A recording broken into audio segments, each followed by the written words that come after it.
Je n'oublierai jamais cette nuit-là à Annecy. La pluie tombait doucement sur les tuiles anciennes et le reflet des lampadaires dansait sur le lac comme des éclats de verre.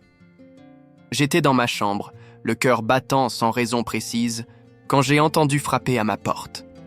Une frappe hésitante, presque timide. Et quand j'ai ouvert, elle était là. Camille, ma propriétaire. Son robe de soie noire glissait sur ses épaules et ses cheveux blonds, encore humides, collaient à sa peau pâle. Elle ne disait rien.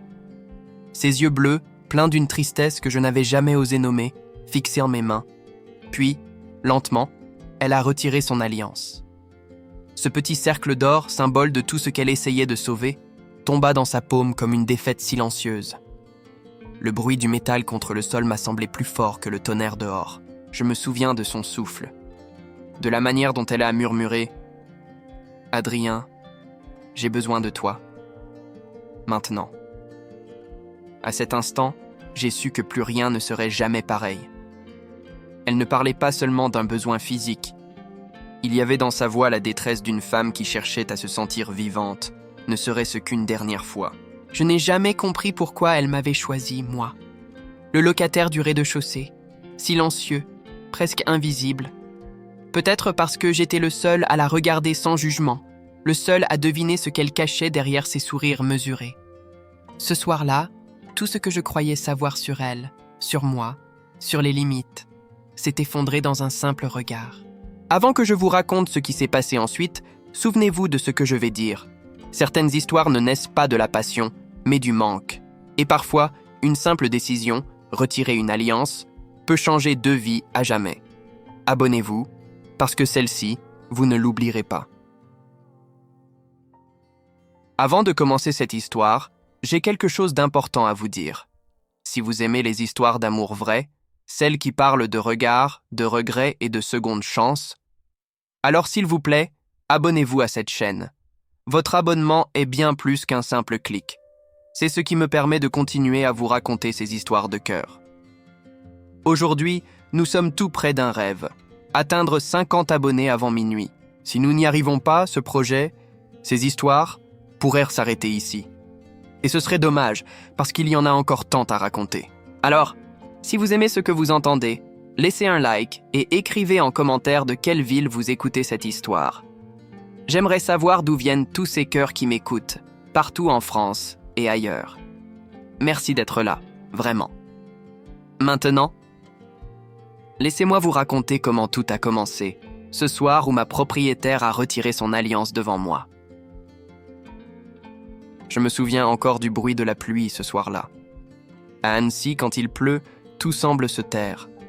Les ruelles deviennent des miroirs, et le lac prend cette couleur de verre qui reflète les lumières des maisons.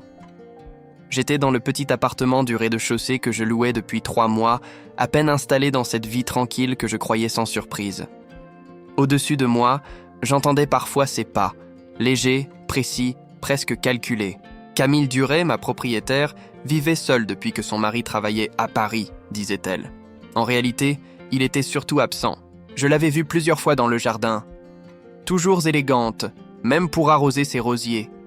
Blonde, la quarantaine lumineuse, vêtue de robes fluides ou de ce peignoir noir qu'elle portait souvent le matin, elle avait une beauté silencieuse, presque mélancolique. Je la saluais d'un signe de tête, elle me répondait d'un sourire bref, comme si elle se battait contre l'idée même d'être remarquée. Ce soir-là, j'écrivais à ma table, près de la fenêtre. La pluie dessinait des lignes sur le verre, et dans la lumière jaune de la lampe, tout semblait flotter. C'est alors que j'ai entendu frapper à ma porte.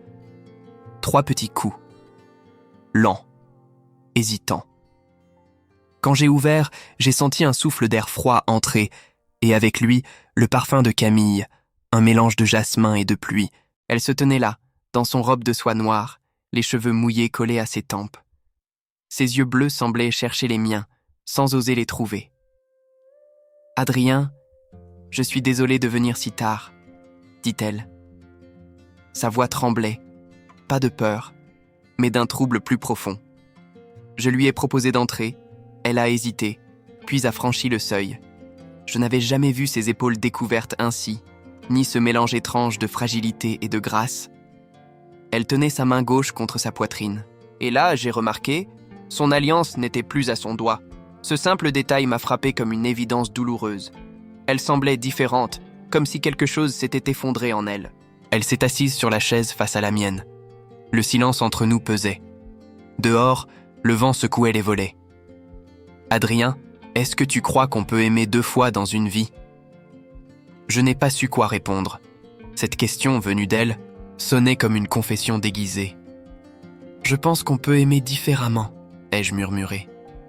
Elle a fermé les yeux, comme pour retenir des larmes. Elle a sorti de sa poche l'alliance qu'elle avait retirée. Elle la faisait tourner entre ses doigts. Je l'ai enlevée il y a 1 heure, pas pour le geste, mais parce que je ne supportais plus son poids. Sa voix était douce, brisée. Je la regardais, incapable de détourner les yeux. Il y avait dans ce moment quelque chose d'irréversible. Quand elle s'est levée, elle s'est approchée de la fenêtre. Sa silhouette se découpait dans la lumière et je sentais cette tension silencieuse envahir la pièce. Elle ne disait rien, mais tout, dans son attitude, parlait. La solitude, le manque, le besoin d'exister autrement qu'à travers un rôle. Elle s'est tournée vers moi, le visage à moitié dans l'ombre. « Merci de m'écouter, Adrien. Personne ne m'écoute jamais. » J'ai hoché la tête, sans voix. Il y avait dans son regard une flamme que je n'avais jamais vue, celle d'une femme qui décide enfin de ne plus fuir. Quand elle est remontée chez elle, je suis resté seul, incapable de dormir. Le bruit de la pluie me semblait différent, plus lourd, presque complice.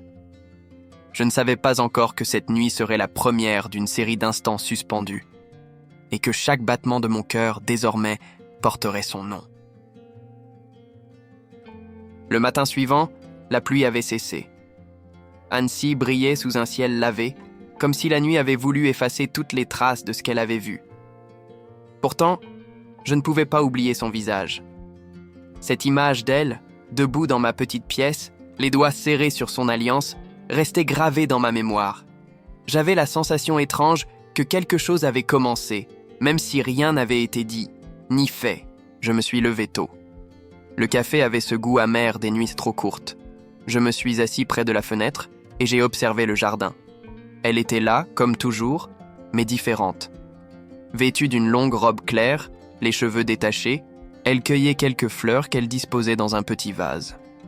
Le soleil caressait sa peau pâle, et je me suis surpris à la regarder plus longtemps que je n'aurais dû.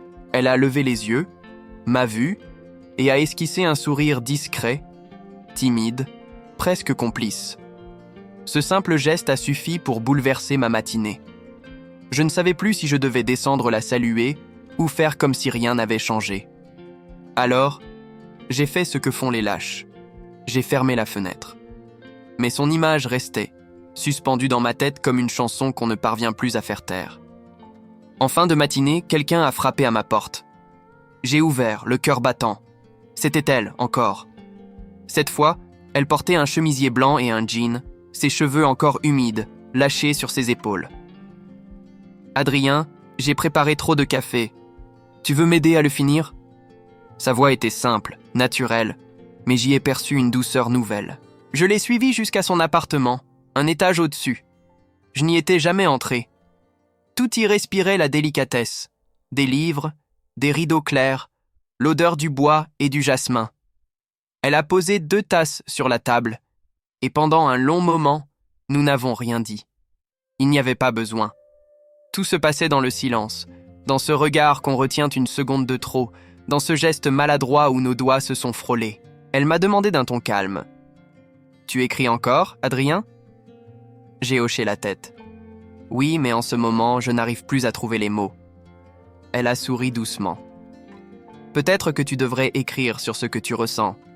Parfois, c'est ce qu'on cache qui devient le plus beau. » Ces mots m'ont traversé comme une lumière. Je l'ai observée pendant qu'elle parlait. Ses gestes étaient emmesurés, mais ses yeux disaient autre chose. Derrière ce calme, je sentais un feu prêt à se rallumer. J'avais peur de ce feu, autant que j'en avais besoin. Et à cet instant, j'ai compris qu'il n'y aurait pas de retour possible. Elle non plus ne pouvait plus faire semblant. Un coup de vent a entrouvert la fenêtre, soulevant légèrement le rideau. Elle s'est levée pour le refermer. Sa robe a effleuré ma jambe. Elle a tourné la tête. Nos visages étaient proches. Trop proches. Un souffle, une hésitation. Rien n'est arrivé, mais tout s'est passé dans ce presque. Ce moment suspendu où la raison et le désir se frôlent sans se toucher. Avant que je parte, elle m'a dit doucement « Merci pour le café et pour le silence ». Je suis redescendu chez moi, troublé, le cœur battant à la gorge. Je savais que cette histoire, si elle commençait, ne ressemblerait à aucune autre. Et si vous ressentez, vous aussi, cette tension, cette curiosité sur ce qui pourrait arriver entre nous, alors abonnez-vous à la chaîne. Parce que chaque abonné, chaque j'aime, chaque commentaire, c'est un peu comme une main tendue pour que cette histoire continue d'exister. Si on atteint 50 abonnés aujourd'hui, je vous promets, la suite sera encore plus intense. Dites-moi simplement de quelle ville vous regardez cette histoire, et restons ensemble pour la prochaine nuit d'Annecy. Le soir est tombé plus vite que je ne l'avais prévu. Le lac d'Annecy était calme, presque figé, et les montagnes s'effaçaient lentement derrière un voile de brume. J'avais passé toute la journée à tenter d'écrire, sans succès. Chaque phrase que je posais sur le papier finissait par me ramener à elle. Camille, son regard, ses gestes, cette façon de parler doucement comme si chaque mot pesait sur son cœur. Elle m'obsédait sans le vouloir. Vers 20h, j'ai entendu des pas dans le couloir. Je n'ai pas bougé. Puis, on a frappé à ma porte. Encore 3 petits coups. Toujours les mêmes. J'ai ouvert. Et c'était elle. Encore une fois. Cette fois, elle portait un long manteau beige. Et sous la lumière, je pouvais voir qu'elle avait maquillé ses yeux. Légèrement, mais assez pour que je remarque la différence. « Tu étais là ?» demanda-t-elle, presque gênée. Je n'ai pas répondu tout de suite. Je me suis contenté d'acquiescer. Elle m'a tendu un petit sac en papier. J'ai fait trop de dîner. Alors j'ai pensé que... J'ai pris le sac. Dedans, il y avait des lasagnes encore chaudes et un petit morceau de tarte aux pommes. « Merci, c'est gentil, » ai-je dit. Elle a souri, puis a ajouté « Tu veux manger là-haut ? C'est meilleur chaud, non ?» J'ai accepté, contre toute raison. Son appartement, cette fois, était éclairé à la lueur de quelques bougies. Une musique douce jouait en fond, du piano, probablement Chopin. Elle a retiré son manteau, révélant une robe noire de soie légère qui glissait sur ses épaules. Je n'aurais pas su dire si c'était un hasard ou une invitation silencieuse, mais j'ai senti mon cœur battre plus vite. Nous avons dîné face à face, dans une atmosphère étrange, suspendue entre le réel et quelque chose de plus dangereux. Elle parlait peu, mais chaque regard semblait en dire davantage. À un moment, elle a ri. Un vrai rire, sincère, comme une lumière dans la nuit. C'est là que j'ai compris à quel point elle avait manqué de joie. Et peut-être que, sans le savoir, elle cherchait en moi une échappatoire, un souffle de vie. Après le repas, elle a mis la main sur la table, tout près de la mienne.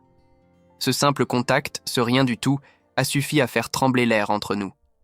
Je ne bougeais plus. Le temps semblait s'être arrêté. Puis elle a murmuré, presque pour elle-même, « Tu as de belles mains, elles ont l'air vraies. » Je n'ai pas su répondre. Je crois que c'est la première fois que quelqu'un me disait ça sans artifice. Le vent a fait vaciller une bougie. L'ombre a dansé sur son visage, et dans ce clair-obscur, elle paraissait à la fois forte et vulnérable. Elle s'est levée pour fermer la fenêtre, puis s'est arrêtée. « Tu sais, Adrien, parfois, j'ai peur du silence. Il me rappelle à quel point je suis seul. » J'ai senti ma gorge se serrer. Je me suis levé à mon tour, sans réfléchir, et j'ai simplement posé ma main sur son épaule. Elle n'a pas bougé, son souffle s'est ralenti, et pendant un instant tout semblait suspendu. Elle s'est retournée, lentement. Nos regards se sont croisés. Il n'y avait plus rien à dire. Pas encore un geste, mais un champ magnétique entre deux êtres qui savent que s'ils franchissent cette limite, tout changera. Elle a murmuré « Tu devrais partir, Adrien. » Mais ses yeux disaient autre chose. Je suis resté là, quelques secondes de trop, incapable de bouger. Puis j'ai reculé, lentement. Elle a détourné le regard, et je l'ai vue passer une main dans ses cheveux comme pour reprendre le contrôle. Quand je suis sorti, l'air frais de la nuit m'a frappé en plein visage. Je respirais vite, comme après une course. Mais je savais déjà que je reviendrais. Sur le chemin du retour, j'ai levé les yeux vers sa fenêtre. La lumière était encore allumée. Une silhouette se dessinait derrière le rideau. Elle m'observait, peut-être. Ou peut-être qu'elle espérait que je revienne. Et moi, je savais que, quoi qu'il arrive, je n'en avais plus la force. Les jours suivants, tout semblait étrangement calme. Trop calme. Camille et moi nous croisions parfois dans le jardin, échangeant des sourires, quelques mots légers, mais derrière nos gestes polis, il y avait cette tension silencieuse qui refusait de s'éteindre. Chaque rencontre devenait un champ de bataille intérieur, entre ce que je voulais ressentir et ce que je devais oublier. Un après-midi, alors que je revenais du centre d'Annecy, j'ai aperçu un homme devant la maison. Grand, vêtu d'un manteau gris, l'air pressé. Il parlait à Camille près du portail. Leur conversation semblait tendue. Ses gestes étaient secs, autoritaires. Je n'entendais pas leurs mots, mais j'ai vu la façon dont elle baissait les yeux, les bras serrés contre elle. J'ai compris sans comprendre. Cet homme, c'était son mari. Quand il est parti, elle est restée là, immobile, quelques secondes. Puis elle a levé les yeux vers moi, comme si elle savait que j'avais tout vu. Son regard m'a traversé. Il n'y avait ni honte, ni peur, seulement cette fatigue immense, celle qu'on porte quand on a trop aimé quelqu'un qui ne sait plus vous voir. Le soir, elle a frappé à ma porte. Sa voix tremblait à peine. « Tu peux monter ? J'ai besoin de parler à quelqu'un. » Je l'ai suivie sans dire un mot. Son appartement était plongé dans la pénombre. Une seule lampe diffusait une lumière douce sur le canapé où elle s'est assise, les genoux repliés, pieds nus, vêtue d'un simple pull beige. Ses cheveux tombaient en désordre sur ses épaules. Elle avait l'air fragile, mais belle, comme une cicatrice qu'on n'ose plus cacher. « C'était lui cet après-midi », dit-elle. J'ai hoché la tête. « Il voulait que je vienne à Paris, qu'on recommence. Mais tu vois, Adrien, on ne recommence pas une histoire qui est déjà morte. On la prolonge juste, comme une douleur. » Ces mots flottaient dans l'air, lourds, vrais. J'ai voulu lui dire quelque chose, mais rien ne venait. Alors, je me suis contenté d'écouter. Elle a pris une inspiration profonde, puis a ajouté « Parfois, je me dis que si je disparais, personne ne s'en rendrait compte. » Ces mots m'ont glacé. Je me suis approché, lentement. Moi, je le remarquerai. Elle a levé les yeux vers moi, et ce regard-là, ce mélange de douleur et d'espoir, m'a serré le cœur. Et toi, si tu ressens cette émotion, si tu veux savoir ce qui arrive à ces âmes perdues d'Annecy, abonne-toi à la chaîne. Chaque j'aime et chaque commentaire garde nos histoires vivantes. Sans toi, elles s'éteignent. Elle a esquissé un sourire triste. Tu sais, tu es le premier à me dire ça. Le premier à vraiment me voir. Je n'ai rien répondu. Mes mots auraient trahi ce que je ressentais. À cet instant, je n'étais plus seulement son locataire. J'étais devenu le témoin de sa solitude, le gardien d'un secret que je n'avais pas cherché à porter. Elle s'est levée, s'est approchée de la fenêtre. La lune dessinait sur sa peau un éclat d'argent. Je crois que j'ai peur de ce que je ressens, Adrien. Peur de refaire confiance. Peur de moi-même, peut-être. Je l'ai rejointe, sans réfléchir. Alors laisse-moi t'aider à ne plus avoir peur. Nos yeux se sont croisés, et cette fois, elle n'a pas détourné le regard. Ses lèvres ont frémi, comme si elle voulait parler, mais aucun son n'est sorti. Le silence était si dense qu'on pouvait presque l'entendre battre. Puis elle a murmuré « Tu devrais partir. Il est tard. » Mais sa voix manquait de conviction, comme si elle-même ne croyait pas à ce qu'elle disait. Je suis descendu lentement, chaque marche résonnant dans ma poitrine comme un écho de ce qu'elle n'avait pas dit. En refermant la porte derrière moi, j'ai su que quelque chose venait de changer, quelque chose d'invisible, mais de profond. Et, dans le silence de la nuit, j'ai compris que cette histoire, désormais, ne m'appartenait plus. Cette nuit-là, le vent soufflait fort sur Annecy. Les arbres se courbaient sous la tempête et le ciel grondait d'une colère muette. Je travaillais encore, le stylo à la main, quand soudain, tout s'est éteint. Plus de lumière, plus de son. Seulement l'obscurité et le battement régulier de mon propre cœur. La ville semblait avoir disparu. Il n'y avait plus qu'elle et moi, quelque part au-dessus, dans le même silence. Quelques secondes plus tard, j'ai entendu frapper à ma porte. Un seul coup cette fois, sec et rapide. Adrien ? C'était elle. J'ai ouvert. Elle se tenait là, une bougie à la main, son visage éclairé d'une lueur vacillante. La flamme dessinait sur sa peau des reflets dorés et son regard semblait briller d'une inquiétude que je n'avais jamais vue. L'électricité est coupée partout. J'avais peur. Sa voix tremblait légèrement, couverte par le vent qui sifflait dehors. Je l'ai fait entrer. La pièce s'est emplie du parfum de cire fondue et de jasmin. Elle portait un pull noir et un pantalon léger, ses cheveux lâchés retombant sur ses épaules. Elle serrait la bougie comme si c'était la seule chose qui la tenait au monde. « Tu veux rester ici jusqu'à ce que la lumière revienne ?» Elle a hoché la tête sans hésiter. Nous nous sommes assis côte à côte sur le canapé. Le silence était étrange, presque sacré. La flamme vacillait entre nous, projetant nos ombres sur le mur.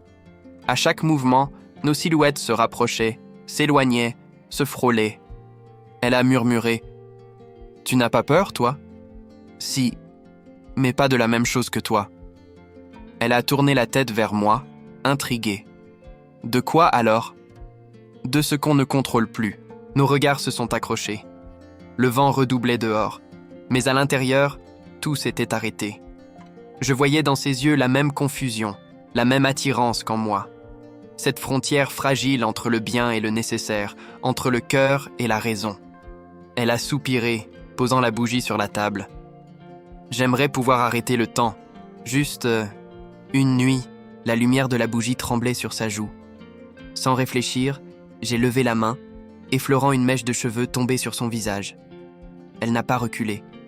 Au contraire, elle a fermé les yeux. Son souffle s'est mêlé au mien, lentement, naturellement. Il n'y a pas eu de geste brusque, pas de mots déplacés. Seulement ce silence vibrant où tout pouvait arriver. Mais rien ne devait. La bougie s'est éteinte, emportée par un souffle d'air. L'obscurité a englouti la pièce. Dans cette obscurité, nos respirations se sont croisées, nos peurs aussi. J'ai senti sa main chercher la mienne. Elle l'a serrée doucement, comme si ce simple contact suffisait à la rassurer. Je ne bougeais plus. Le monde entier aurait pu s'écrouler, je ne l'aurais pas remarqué. Puis la lumière est revenue, brutalement. La magie s'est rompue. Elle a retiré sa main, a souri timidement, presque coupable. Il est tard. Je devrais rentrer. J'ai acquiescé, incapable de parler. Elle s'est levée, et avant de franchir la porte, elle s'est retournée. Merci pour la lumière, même quand elle s'éteint. Elle est partie. Je suis resté seul, les yeux fixés sur la porte. Je ne savais pas encore si cette soirée nous avait rapprochés ou si, au contraire, elle venait de tracer une frontière qu'aucun de nous n'oserait franchir. Mais au fond, je sentais que le destin venait de choisir pour nous. Et vous pensez que la lumière reviendra pour eux ? Si vous voulez découvrir ce qui se cache derrière ce lien fragile, abonnez-vous à la chaîne. Votre soutien est la seule chose qui garde ces histoires vivantes. Laissez un commentaire. Dites-moi d'où vous regardez, car c'est ensemble que l'on continue à faire battre le cœur d'Annecy. Une invitation inattendue est arrivée par texto. Adrien, si tu n'as rien de prévu ce soir, j'aimerais que tu m'accompagnes. Mon cœur a bondi. Accepter ou refuser. Chaque fibre de mon être voulait dire oui, mais une part de moi hésitait encore. J'ai répondu simplement « Je viendrai ». Et juste en envoyant ce mot, je savais que cette soirée changerait quelque chose. Elle est arrivée quelques heures plus tard, vêtue d'une robe bleu nuit qui épousait sa silhouette avec élégance. Ses cheveux blonds tombaient en vagues douces sur ses épaules. Ses yeux brillaient d'un mélange de malice et de nervosité. « Tu es ponctuel ?» a-t-elle murmuré avec un sourire. Je me suis senti idiot, mais heureux, marchant à ses côtés sous les lampadaires d'Annecy. La ville semblait plus silencieuse que jamais, comme si elle nous laissait ce moment suspendu. Le lieu était un petit café près du lac, intime et chaleureux. La lumière des bougies se reflétait sur l'eau, créant des éclats d'argent. Nous nous sommes assis face à face. Le serveur nous a laissés seuls, comme s'il savait que nous avions besoin de cette bulle. Nous n'avons pas parlé tout de suite. Nos mains ont frôlé sur la table, un contact presque imperceptible, mais suffisant pour que je sente une chaleur traverser mon bras. Elle a baissé les yeux, et j'ai compris que ce frôlement n'était pas un hasard. La tension dans l'air était palpable, chaque silence devenait une conversation. Elle a murmuré « Adrien, si tu aimes ces histoires, abonne-toi à la chaîne. Chaque like et commentaire m'aide à continuer de raconter notre histoire. Je ne peux pas le faire sans toi. » J'ai souri intérieurement. Même au milieu de la soirée, elle savait comment mêler sincérité et complicité. Un rire a éclaté à une table voisine. Nous avons sursauté, puis nous sommes regardés, légèrement gênés. Le monde existait encore, mais seulement autour de nous. Tout semblait silencieux. Je l'ai vue prendre une gorgée de son verre et jeter un coup d'œil discret vers moi. Ses yeux étaient sérieux, mais doux, et j'ai senti que nous partagions quelque chose que personne d'autre ne pouvait comprendre. Après quelques minutes, elle s'est penchée légèrement pour attraper son manteau. Elle a touché ma main par inadvertance, ou peut-être volontairement. Le contact a duré 1 seconde de trop. Je n'ai pas retiré ma main. Nous sommes sortis, la nuit était claire, le lac scintillant comme un miroir. Chaque pas que nous faisions rapprochait nos ombres, nos silences, nos pensées. Tu sais, je n'ai pas l'habitude de... Elle a hésité. Moi non plus, ai-je murmuré. Nous avons ri doucement, et ce rire a brisé une partie de la distance qui restait entre nous. Mais elle s'est immédiatement calmée, le regard fuyant vers le sol. Sur le chemin du retour, nous avons traversé un pont éclairé par des lampadaires. Ses mains étaient presque effleurantes contre les miennes, et à chaque pas, je sentais que le moment que nous avions attendu ou redouté approchait. Nous ne parlions pas, mais nos yeux racontaient tout. Arrivée à la porte de sa maison, elle s'est arrêtée. « Merci pour ce soir, Adrien. Je voulais dire 1000 choses, mais je me suis contenté de sourire, de garder le silence, laissant l'émotion parler à ma place. Alors que je redescendais vers mon appartement, je savais que cette soirée était un tournant. La frontière entre nous était devenue encore plus mince, et je pressentais qu'il ne faudrait bientôt qu'un seul geste pour que tout bascule. Cette journée avait commencé comme les autres, mais je sentais déjà que quelque chose allait basculer. Camille n'était pas au jardin quand je suis arrivé, et l'air semblait chargé de promesses et de secrets. Mon cœur battait plus vite que d'ordinaire, comme si chaque respiration me rappelait la proximité de ce que je ne devais pas désirer, mais que je désirais pourtant. À la fin de l'après-midi, j'ai entendu ses pas dans l'escalier. Elle est apparue dans le couloir, vêtue d'un simple pull blanc qui tombait légèrement sur ses hanches, et son regard m'a traversé comme un éclair. Nous n'avons échangé aucune parole, mais tout dans son silence me disait qu'elle aussi ressentait ce frisson. Nous avons partagé un thé sur le balcon. La brise légère caressait nos visages et faisait voler ses cheveux blonds autour de son visage. Le lac d'Annecy reflétait le soleil couchant et chaque reflet sur ses yeux me rendait incapable de penser clairement. Je savais que rester à côté d'elle, respirer le même air, frôler ses mains, était déjà dangereux. Un léger tremblement a passé sa main lorsqu'elle a attrapé sa tasse. Je l'ai vue hésiter et je me suis penché pour la soutenir. Nos doigts se sont touchés, effleurés, et ce simple contact a déclenché un frisson que nous avons tous les deux senti. Ses yeux se sont légèrement écarquillés et elle a détourné le regard. « Adrien ?» murmura-t-elle, presque pour elle-même. « Oui. » Ne me rends pas plus confuse que je ne le suis déjà. Je n'ai rien répondu. Il n'y avait rien à dire. Nous savions tous les deux que cette proximité pouvait changer le cours de nos vies. Ses lèvres ont frôlé sa tasse, mais je voyais chaque mouvement, chaque souffle qu'elle retenait. La tension était palpable, presque électrique. Le temps semblait suspendu, et chaque seconde renforçait cette complicité silencieuse, ce lien que nous ne pouvions pas ignorer. Je n'ai pas pu résister. Mon regard a cherché le sien, et elle n'a pas fui. Elle a respiré lentement, et nous avons partagé un silence chargé de tout ce que nous n'avions pas osé dire. Il y avait de la peur, du désir, mais surtout de la confiance. Une confiance fragile, fragile comme le cristal, mais précieuse. Soudain, son téléphone a vibré. Elle a décroché rapidement, et j'ai vu ses épaules se raidir. L'ombre de son passé revenait toujours, même dans les instants les plus légers. Après l'appel, elle a posé son téléphone, et son regard m'a supplié de comprendre, de ne pas poser de questions. Je l'ai laissé partir, la voyant monter vers son appartement. Je savais que ce frisson, ce moment suspendu, nous rapprochait plus que jamais, mais il portait aussi une promesse de complications. L'attraction était là, inévitable, et aucun de nous ne pouvait l'ignorer. Et dans le silence du couloir vide, alors que je rentrais chez moi, j'ai senti un changement irréversible. Quelque chose allait se produire, quelque chose qui changerait tout.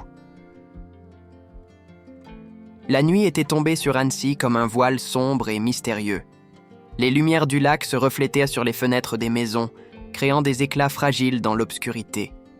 Je marchais lentement vers son appartement, mon esprit chargé de pensées impossibles à calmer.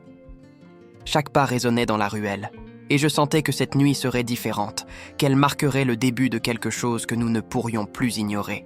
Quand elle a ouvert la porte, ses yeux brillaient dans l'ombre.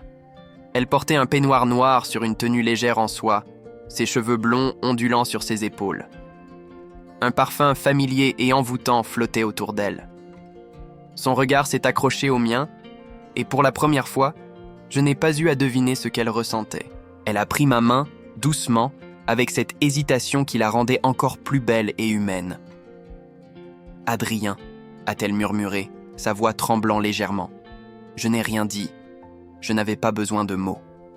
Le silence entre nous parlait de tout ce que nous portions depuis des jours, depuis ces premiers contacts furtifs. Nous nous sommes assis près de la fenêtre, regardant le lac endormi. Ses doigts ont effleuré les miens, comme un fil électrique parcourant notre peau. Nos respirations se sont mêlées, et j'ai senti que ce frisson n'était pas seulement physique, mais quelque chose de plus profond, un mélange de désir, de peur et d'attachement.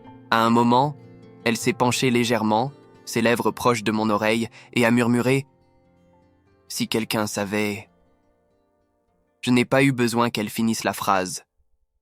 Je savais que le monde entier pourrait nous juger, et pourtant, tout ce qui importait était ce moment, cette proximité fragile et suspendue. Un bruit de pas dans le couloir a brisé l'instant. Nous nous sommes redressés, nos mains séparées, et nous avons échangé un regard lourd de non-dit. Quelqu'un approchait, et il était clair que cette nuit ne serait pas seulement un instant de tendresse. Elle s'est levée, la poitrine légèrement haletante, et a murmuré « Adrien, reste ici. » J'ai compris qu'il y avait une limite invisible que nous étions sur le point de franchir. Le danger, l'interdit, et pourtant l'attirance irrésistible rendait chaque seconde plus intense. Chaque geste, chaque souffle semblait suspendu dans le temps. Et dans ce moment fragile, j'ai su que nous ne serions plus jamais les mêmes. Elle a fermé la porte derrière elle, laissant une lumière tamisée filtrer dans le couloir. Je suis resté là, incapable de bouger, sentant mon cœur battre comme jamais auparavant. L'évidence s'imposait. Ce qui allait se passer ensuite ne pouvait être ignoré ni annulé. Alors que je m'éloignais dans la nuit, je savais que quelque chose de décisif se préparait. Une rencontre, un choix, une vérité que nous devrions affronter. Tout ce que nous avions retenu depuis des jours pourrait éclater en une seule nuit. Et dans le silence d'Annecy, avec les étoiles reflétées dans le lac, j'ai compris que notre histoire ne faisait que commencer. Je suis rentré chez moi, seul dans l'obscurité de mon appartement. Les battements de mon cœur résonnaient encore du contact de ses mains, de son souffle près du mien. Chaque geste, chaque frôlement, chaque silence partagé avait laissé une empreinte indélébile sur mon esprit. Camille n'était plus seulement ma propriétaire, elle était devenue un univers entier auquel je n'avais jamais imaginé appartenir. Je repensais à sa fragilité, à sa beauté mélancolique, à ce mélange de désir et de peur qu'elle laissait transparaître, et je savais que rien, ni le temps ni la raison, ne pourrait effacer ce que nous portions désormais. Annecy, avec ses lumières, ses rues et son lac, devenait le théâtre d'une histoire fragile, suspendue entre ce qui est permis et ce qui est interdit, entre l'attente et le frisson. Et maintenant, alors que je regarde la nuit par ma fenêtre, je comprends une chose. Chaque décision, chaque moment partagé nous rapproche de ce que nous ne pouvons plus ignorer. La partie 2 attend, et je sais que ce que nous vivrons ensuite changera tout. Pour vous, qui suivez cette histoire, restez avec nous. Commentez d'où vous regardez et partagez cette aventure. Ensemble, nous continuerons à faire battre le cœur d'Annecy.